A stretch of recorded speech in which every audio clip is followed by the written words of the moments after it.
அன்புக்குரியவர்களே, எதிர்நோக்கின் திருப்பயணம் என்ற விவிலிய தொடர் இன்று பயணத்திற்கான மன்றாட்டு எனும் செய்தியை உங்களோடு பகிர்ந்து கொள்ள விரும்புகின்றேன்.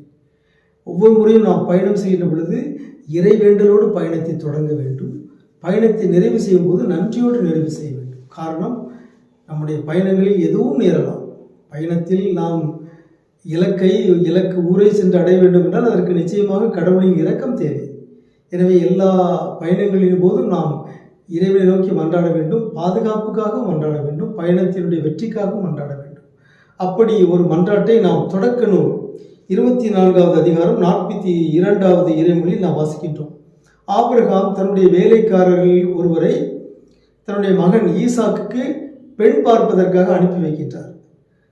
அப்படி பயணம் மேற்கொள்கின்ற இந்த வேலைக்காரர் கடவுளிடம் மன்றாடுகிறார், இந்த பயணத்தில் வெற்றியை தாரும் என்று. அதை நாம் 42வது இறைமொழியில் வாசிக்கின்றோம்.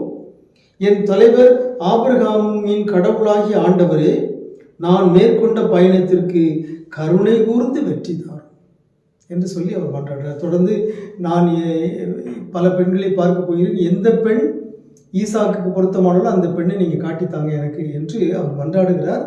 அவ்வாறே அவர் அந்த பெண்ணை பார்க்கிறார். பார்த்ததும் கடவுளுக்கு நன்றி செலுத்துகிறார்.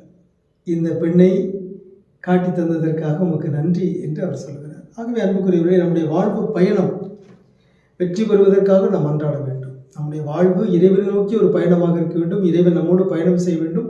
இந்த பயணத்தில் ஆண்டவரே எங்களுக்கு வெற்றியை தாரும் என்று நாம் மன்றாடுவோமாக. உங்களுக்கு அமைதி உரித்தாக.